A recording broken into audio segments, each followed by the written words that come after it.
আগামী 4 ঘন্টার মধ্যে আপনারা পদত্যাগ করুন।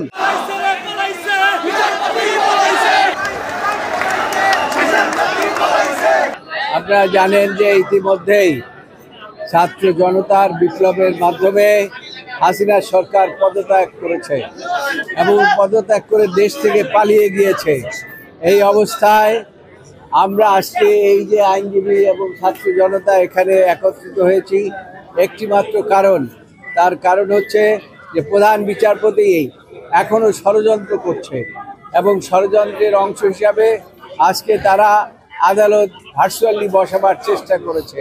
তাদের এইটার মধ্যে একটা হীন ষড়যন্ত্র আমরা লক্ষ্য করেছি, সেইটাকে এই ছাত্র জনতা তাদের আন্দোলনের মাধ্যমে সেটা প্রতিহত করেছে এবং প্রতিহত করার ফলে সেই ফুলকোর্ট মিটিং তারা বন্ধ করতে বাধ্য হয়েছে।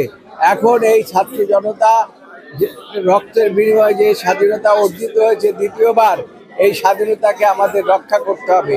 এইটা রক্ষা করার প্রাথমিক পদক্ষেপ হিসাবে আমরা বলেছি যে প্রধান বিচারপতি এতদিন একজন দলীয় প্রধান বিচারপতি হিসেবে দায়িত্ব পালন করেছে, সুতরাং তাকে সহ আপিল বিভাগের অন্যান্য বিচারপতিদেরকে আমরা অনতিবিলম্বে পদত্যাগ করতে বলেছি।